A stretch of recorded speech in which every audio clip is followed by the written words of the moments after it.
Hello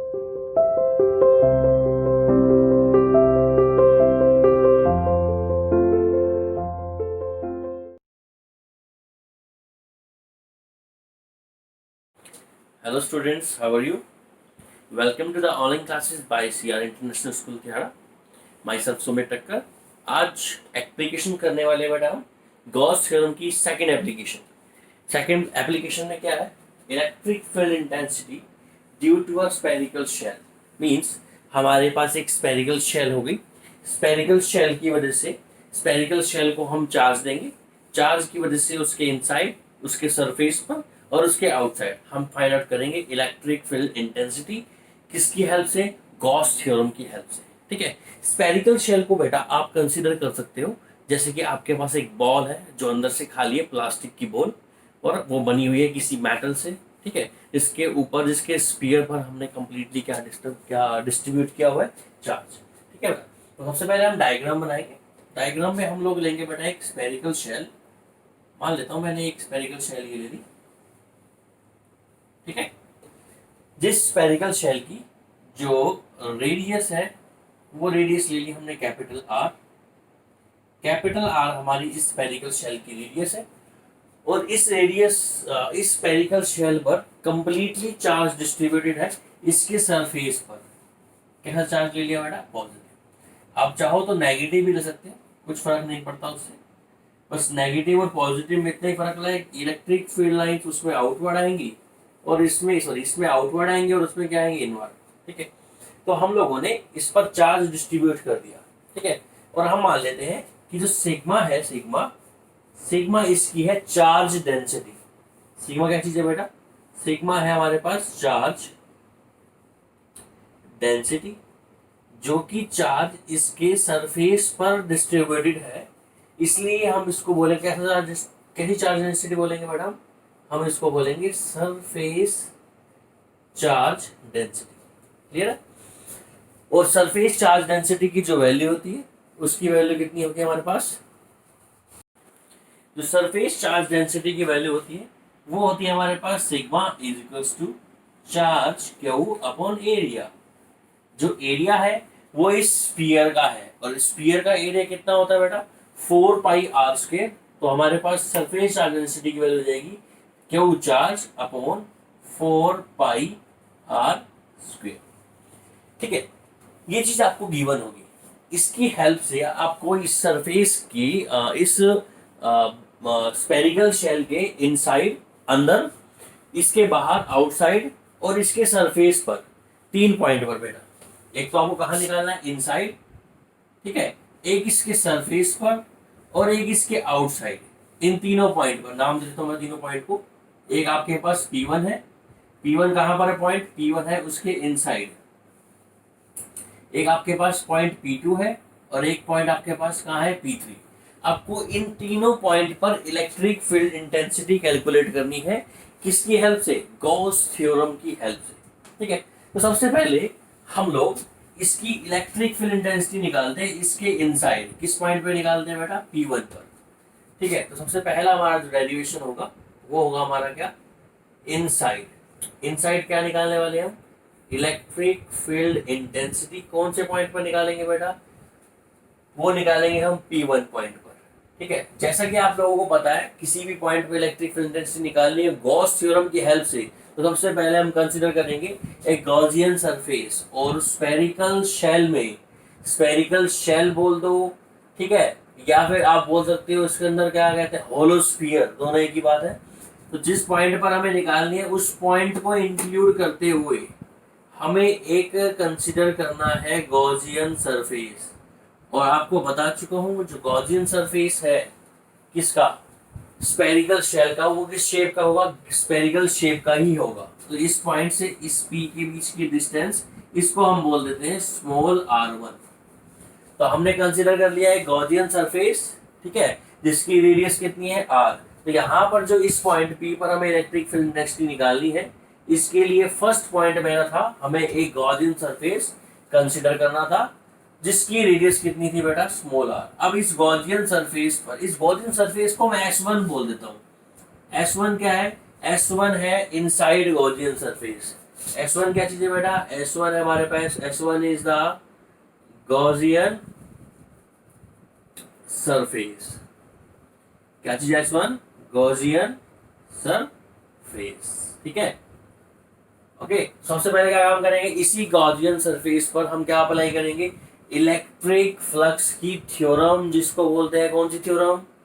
उसको हम बोलते हैं गॉस थ्योरम। तो अप्लाई करते हैं, गॉस थ्योरम अप्लाई कर रहे हैं। तो गॉस थ्योरम बोलता है flux passing out through any close surface. कौन सरफेस पे अप्लाई कर रहे हैं? S1 पर। किसके बराबर होती है? Integration E dot ds, integration E dot ds। जो हमारा गॉसियन सरफेस था वो था क्या? उस S1, उस पर हमने लगाई थ्योरम E डॉट ds। उसकी वैल्यू किसके बराबर थी? Q upon epsilon not. देखो, जो हम गॉसियन सरफेस ले रहे हैं S1, है ना, वो जो चार्ज होता है ना Q, वो उस गॉसियन सरफेस के इनसाइड कितना है वो होता है। हमें गॉस थ्योरम के बारे में पता है। और इस गॉसियन सरफेस S1 के इनसाइड जो चार्ज Q है उसकी वैल्यू कितनी है बेटा? 0। तो यहाँ हम जीरो की ये 0 वैल्यू यहाँ पुट कर देंगे। तो यहाँ से देखो क्या है हमारे पास? Integration E dot ds। अगर इसको ओपन करना चाहे ओपन कर सकते हो। इंटू में क्या आएगा? Cos of theta degree is equal to कितना आ जाएगा बेटा? 0। क्यों? क्योंकि जो ये गॉसियन सरफेस है S1, इसके इनसाइड जो चार्ज है वो चार्ज की वैल्यू 0 है। ठीक है बेटा। तो यहाँ जैसे देखो, ये सारी इक्वेशन की वैल्यू किसके बराबर हो गई? 0 के बराबर। तो या तो आपके पास ds की वैल्यू 0 होगी, या कॉस ऑफ थीटा की वैल्यू 0 होगी, या फिर किसकी वैल्यू 0 होगी? इलेक्ट्रिक। देखो, एरिया है वो 0 नहीं हो सकता। कोस थीटा है, थीटा एंगल है किसके बीच में? इलेक्ट्रिक फील्ड के बीच में। और किसके बीच में? एरिया वेक्टर के बीच में, जो कि सेम ही डायरेक्शन में दिखा रहे हैं। तो उसकी वैल्यू भी क्या नहीं हो सकती? 0। इसका मतलब इलेक्ट्रिक फील्ड हमारा क्या होगा? इलेक्ट्रिक फील्ड हमारा क्या होगा बेटा? 0 होगा।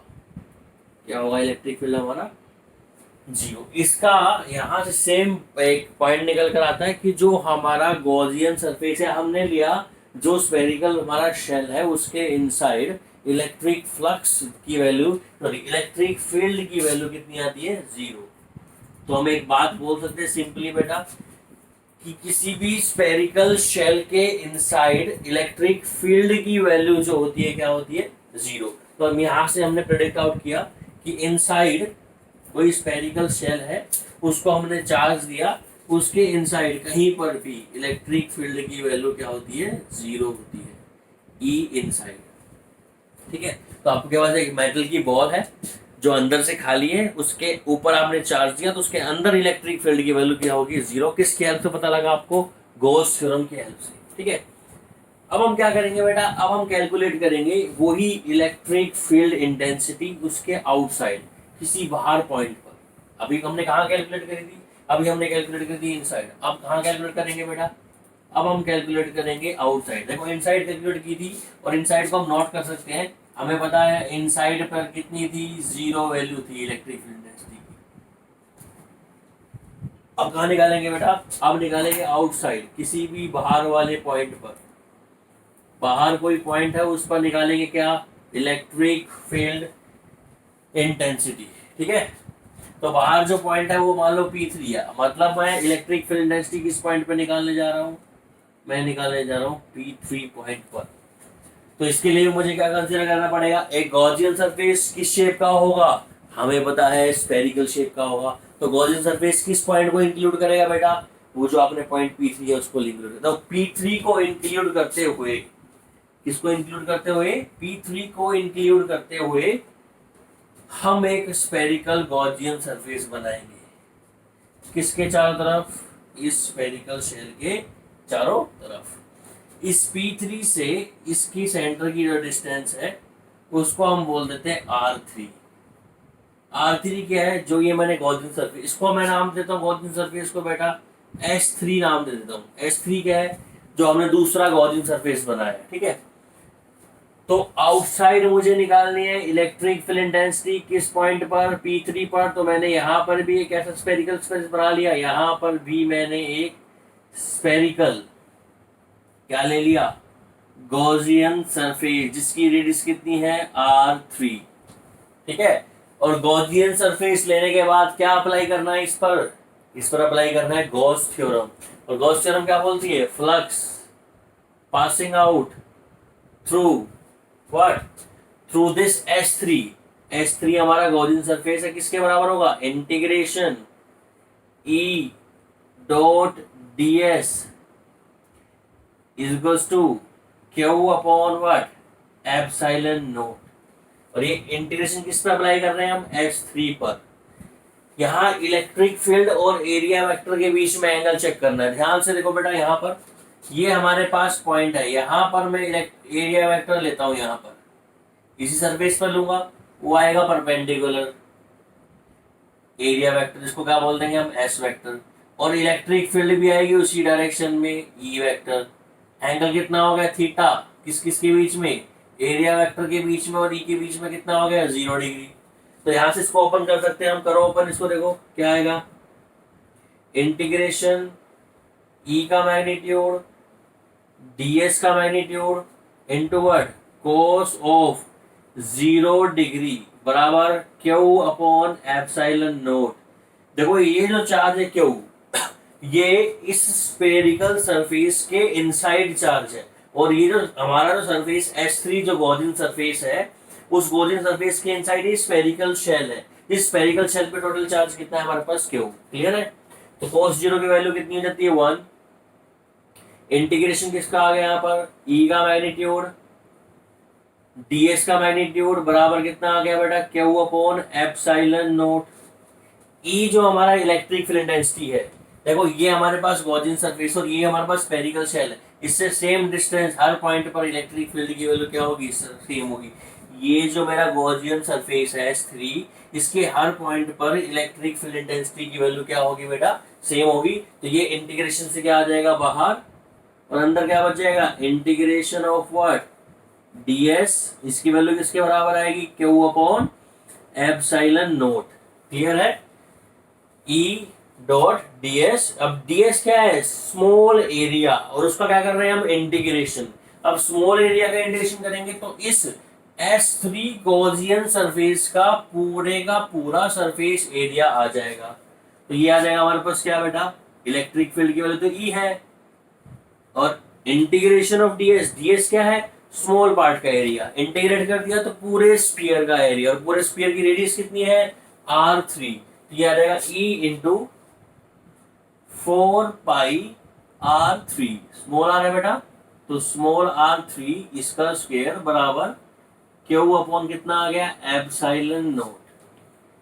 ठीक है, तो यहां से 4 पाई R3 का स्क्वायर वहां ले जाएंगे तो इलेक्ट्रिक फील्ड इंटेंसिटी इसकी वैल्यू कितनी आ जाएगी? Q upon 4 pi epsilon note, 4 pi epsilon note into 1 upon R3 का स्क्वायर, R3 का स्क्वायर। ये आ गया हमारे पास बेटा आउटसाइड।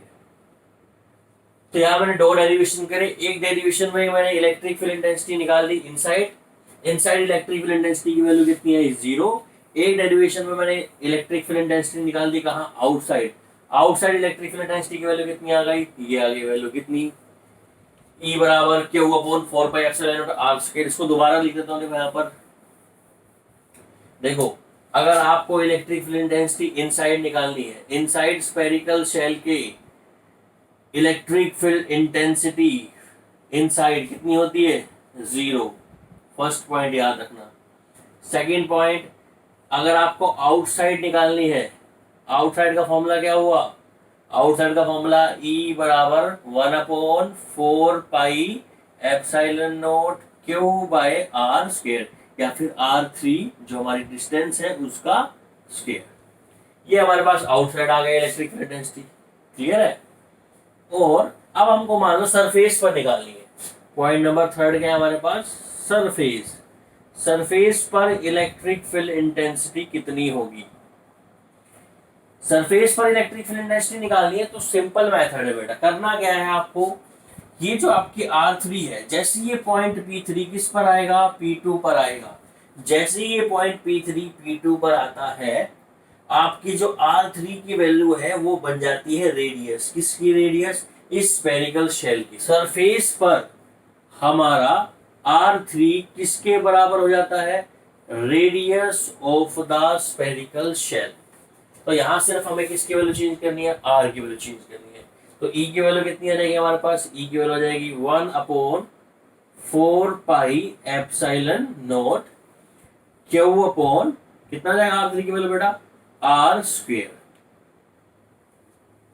R3 की वैल्यू क्या आ जाएगा? R square. और देखो यहां से Q चार्ज है और 4πr स्क्वेयर, ये जो वैल्यू हमारे पास 4πr स्क्वेयर, ये हमारा एरिया है। तो चार्ज अपॉन एरिया कितना होता है वो मैं आपको बता चुका हूँ पहले ही, सिग्मा होता है। तो यहाँ पर इलेक्ट्रिक फील्ड डेंसिटी की वैल्यू कितनी आएगी? E बराबर आ जाएगी सिग्मा बाई एप्सिलॉन नोट। ये आ गया हमारा कहाँ? Electric field density on the surface.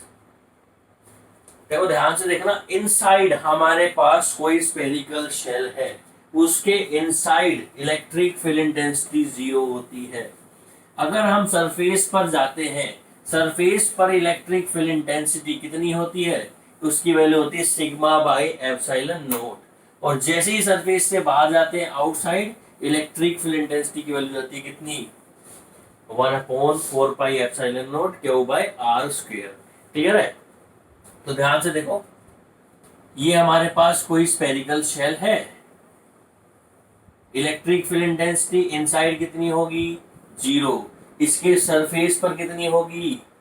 Surface पर होगी सिग्मा बाई एप्सिलॉन नोट। ठीक है? और इसके आउटसाइड इलेक्ट्रिक फील्ड इंटेंसिटी कितनी होगी? आउटसाइड इलेक्ट्रिक फील्ड इंटेंसिटी की वैल्यू क्या होगी? E बराबर 1/4πε0 Q/r स्क्वायर। ये 3 पॉइंट मैं आपको बता चुका हूं, जो कि 3 पॉइंट आपके एग्जाम पॉइंट ऑफ व्यू से बड़े इंपॉर्टेंट है। अब आपको एक स्टेप ट्राई करना है। आपको घर पे ट्राई क्या करना है, एक छोटा सा होमवर्क दे रहा हूँ, अगर आपसे ये नहीं होगा तो नेक्स्ट डेरिवेशन में पहले मैं ये होमवर्क आपको कंप्लीट करूंगा, उसके बाद आपको अगला आर्टिकल पढ़ाऊंगा। छोटा सा होमवर्क क्या है, आपको बेटा एक ग्राफ बनाना है। क्या बनाना है? ग्राफ। ग्राफ में क्या लेना है आपको? वाई एक्सिस और एक्स एक्सिस लेना है। ठीक है? एक्स एक्सिस पर आप लोगे डिस्टेंस। क्या लोगे? डिस्टेंस। डिस्टेंस कहां से? स्फीयर के सेंटर से बाहर की तरफ। अब आप धीरे आर की वैल्यू 0 पर सेंटर पर रहो, धीरे धीरे आर की वैल्यू बढ़ती जाएगी। यहाँ आने के बाद आपकी आर की वैल्यू किसके बदल जाएगी? रेडियस। उसके बाद आप बाहर चले गए बाहर, तो ये तो पॉइंट क्या हुआ? सेंटर। किसका सेंटर हुआ? स्फीयर का। ये वाला पॉइंट क्या हुआ? इनसाइड। ठीक है? यहां से लेकर यहां तक का जो पॉइंट हुआ वो क्या हुआ बेटा? इनसाइड। ठीक है? ये वाला पॉइंट यहाँ आर की वैल्यू कैपिटल आर के बाद हो गई, तो मतलब ये हो गया हमारा सरफेस। और जैसे ही आर की वैल्यू और बढ़ेगी, यहां से आ जाएंगे, तो ये हो गया हमारे पास आउटसाइड। ठीक है? तो आपको वाई एक्सिस पर इलेक्ट्रिक फील्ड इंटेंसिटी लेनी है और एक्स एक्सिस पर लेनी है आपको डिस्टेंस, और आपको एक ग्राफ बनाना है स्फेरिकल शेल का, किस किस के बीच में? आर के बीच में और इलेक्ट्रिक फील्ड इंटेंसिटी के बीच में। ये आपको घर पर ट्राई करना है। ठीक है? आपसे हो गया? ठीक है, नहीं तो नेक्स्ट वीडियो में फर्स्ट मेरा ग्राफ पहले यही बनाऊंगा, उसके बाद मैं आगे कंटिन्यू करूंगा। ठीक है बेटा, आज के लिए इतना ही था। Thank you.